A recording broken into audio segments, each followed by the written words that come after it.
Bonjour et bienvenue sur Home Radio. Je suis Christine Delmar, fondatrice de la méthode de coaching Le Bonheur t'attend. Et aujourd'hui, nous allons parler des fantômes. Les fantômes existent-ils? Alors, comme d'habitude, je vais vous parler de mon expérience personnelle. Alors déjà, je vais vous dire, moi, je suis euh, extrêmement terre à terre. Je suis comme saint Thomas. Tant que je n'ai pas vérifié par moi-même, je n'y crois pas. Et toutes ces choses un peu ésotériques, même beaucoup ésotériques, eh bien, ça ne me parlait pas du tout. Et il faut dire que j'ai été journaliste, donc tant que je n'ai pas de preuves, j'ai du mal à y croire. Mais la vie a œuvré pour que je fasse l'expérience que je vais vous raconter. Alors, je dis que je n'y croyais pas, certes, c'est vrai. Et en même temps, j'en avais un petit peu peur, il faut dire les choses comme elles sont. Je n'aime pas les films d'horreur. Parce qu'ils me font peur, comme si je savais un peu de manière intuitive que ces choses-là sont possibles. Bref, revenons à nos histoires de fantômes. Alors, je déménage en 2002 en Provence, je quitte Paris et j'arrive dans les alentours d'Aix-en-Provence. On emménage dans une maison assez neuve puisqu'on était les deuxièmes propriétaires. Les premiers avaient été donc les constructeurs de cette maison. Donc, pas de, comment dire, pas de maison hantée, a priori, hein, pas du tout, puisqu'on est dans du neuf.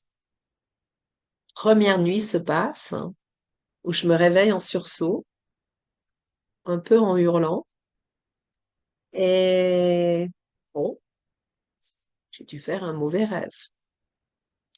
Et deuxième nuit, et troisième nuit, et quatrième nuit, et cinquième nuit, je me réveille en hurlant au milieu de la nuit, et je dis, c'est juste pas possible. Il faut qu'on change notre lit de place. Peut-être que c'est une question de nord. Peut-être qu'on est le lit est mal placé pour je ne sais quelle raison de feng shui. Et donc, on change le lit de place, ça continue. Et puis, j'ai tellement un sommeil haché menu que je dis à mon mari c'est vrai, il a été super cool sur ce coup-là, super tolérant et il voyait bien que c'était pas facile pour moi. Et je dis, écoute, s'il te plaît, on change de chambre. On avait une chambre d'amis à l'époque, et donc on change de chambre. Le problème est le même. Mes filles, qui à cette époque-là avaient 5 ans, elles se sont des jumelles, donc elles avaient toutes les deux 5 ans, se réveillent dans la nuit aussi tout le temps. Et je me dis, waouh, bon, il se passe quelque chose dans cette maison, c'est pas possible. En fait, je voyais des personnes autour de mon lit. Alors, comment expliquer ça?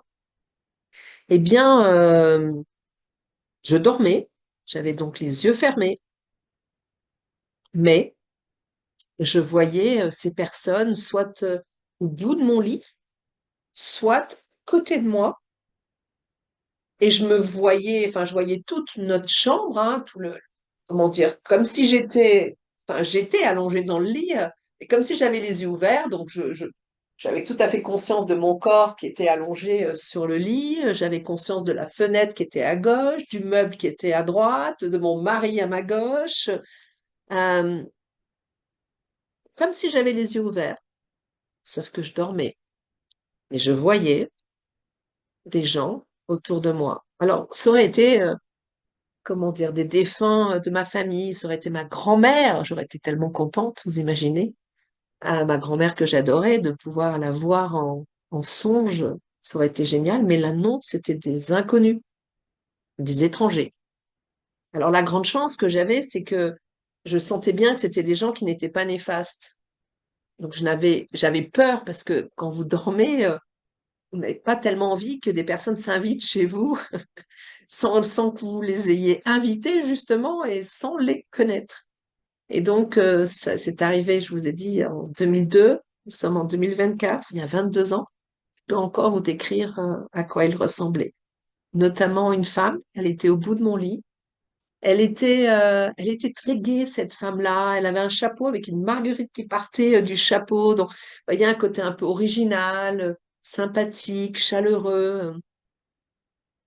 Alors, il ne me parlait pas, hein. Donc, du coup, ou du moins, moi, j'avais tellement peur, je me réveillais tellement en sursaut, que du coup, j'avais pas l'occasion de leur parler. Et puis, alors, vraiment, ça me venait pas du tout, à l'esprit à ce moment-là. J'avais qu'une envie, c'est qu'ils disparaissent. Et l'autre personnage, vraiment, dont je me souviens très, très bien, donc lui, il était à côté de moi. Et le mot que je pourrais utiliser pour le décrire, c'était comme un mage. Et franchement, c'est étonnant que j'utilise ce mot-là parce que je ne sais pas à quoi ressemble un mage dans la réalité. Mais là, c'était ça, c'était un homme assez mince, très longiligne, avec une grande tenue blanche euh, qui tombait à ses pieds. Et il était, lui, très comme un grand sage, comme quelqu'un de très éclairé, très posé, pas du tout chaleureux, justement, comme cette femme que je viens de vous décrire. Il était à mes côtés, mais vraiment à mes côtés physiquement, il était juste à côté de mon lit. Et en même temps, je le sentais à mes côtés. Il y avait une vraie présence. Mais comme je vous le dis, c'était absolument horrible pour moi. Je me réveillais en sursaut dans le lit, je hurlais, j'allumais la lumière, je réveillais mon mari. Enfin, c'était horrible. C'était tellement horrible qu'en fait, j'en étais venue à avoir peur, évidemment, d'aller me coucher. Et puis, j'avais branché une, euh, une veilleuse, une petite veilleuse de mes filles avec Mickey dessus, parce que je supportais plus d'être dans le noir, en fait. J'avais peur. Et puis, j'ai fait venir différentes personnes pour nettoyer la maison, nettoyer les alentours, etc. Rien n'a fait. Rien n'y a fait. Rien. Je savais plus trop bien comment faire, tout vous dire. Parce que c'est vrai, mal dormir, c'est un vrai problème et avoir peur, c'est pas trop mon truc non plus. Euh, une chose très très étonnante aussi qui s'est passée, c'est que j'ai de mes meilleures amies, Anne, qui est venue avec son mari et avec sa fille Camille. Et donc Camille dormait dans une chambre à part et puis Anne et Nicolas dans une autre chambre. Et le lendemain matin, on était au petit déjeuner avec Anne et puis on voit Camille arriver et Anne lui dit, bah tiens, pourquoi tu es venue dans notre lit cette nuit? Et la petite Camille qui a dit, parce que j'ai vu des morts vivants. Oh là là là là, je me suis dit, bon, ben, je suis pas la seule à voir des morts vivants, des fantômes. Oups, c'est vraiment un problème avec cette maison. Bon, je sentais que vraiment les fantômes n'étaient pas néfastes, sinon j'aurais déménagé absolument dans la semaine. Non seulement pour mon bien-être personnel, hein, puisque moi je les voyais, mais aussi pour le bien-être de toute la famille et particulièrement de mes filles qui avaient 5 ans, je le répète. Mais non, ils étaient plutôt sympathiques. Et en fait, je vous l'ai dit, hein, j'ai fait appel à des tas de personnes pour venir, entre guillemets, nettoyer la maison. J'ai même dû aller amener une rose sur la tombe de l'ancienne propriétaire que je n'avais pas connue, mais c'est vrai qu'elle était morte le jour de mon anniversaire, ce qui avait permis donc l'achat de sa maison. J'étais allée même lui faire donner une messe, enfin beaucoup de choses. J'ai pas tellement l'habitude de faire ce genre de choses, mais j'ai fait tout ce qu'on me disait de faire, tout ce qu'on me conseillait de faire pour essayer de résoudre ce problème-là. Et en fait, le problème, il s'est résolu d'une manière assez amusante et totalement étonnante. Euh, un soir, mon mari et moi, nous avons eu un petit différend, c'est le moins qu'on puisse dire, et j'étais très en colère contre lui. Et je me suis couchée en colère contre lui, et dans la nuit, il est venu se coller à moi, mais moi j'étais encore en colère, même endormie. Et donc, je lui ai donné un coup de coude pour qu'il s'éloigne de moi et qu'il me fiche la paix. Et le lendemain matin, il m'a dit, Christine, je veux plus jamais que tu fasses ça. Dans la nuit, j'ai vu une tête devant moi. Donc lui aussi, qui ne voyait rien, mais qui me faisait confiance, eh bien, lui aussi, il a vu donc un fantôme, la tête d'un fantôme devant sa propre tête à lui. Et à partir de ce moment-là, eh bien, je n'ai plus jamais rien vus, plus de fantômes. Je ne sais pas expliquer comment ni pourquoi, mais déjà je portais plus toute seule cette lourde tâche que de voir des fantômes pour la cartésienne que je suis. Et puis voilà, je sais pas, j'y retournerai, je dirais que je discuterai avec eux.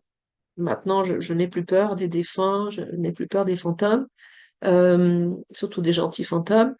Je discuterai avec eux pour savoir pourquoi ils viennent me rendre visite. Ça ne s'est pas fait, c'est comme ça, c'était dans le parcours.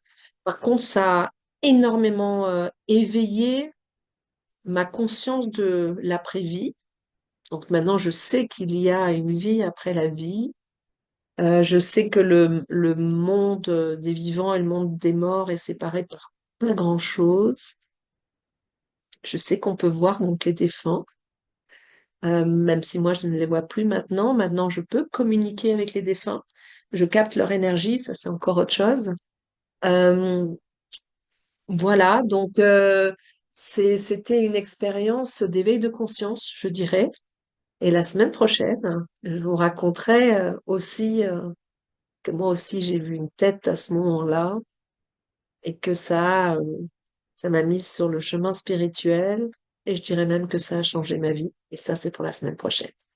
Voilà, je vous souhaite une très bonne journée et puis je vous dis donc à la semaine prochaine sur Home Radio. À bientôt.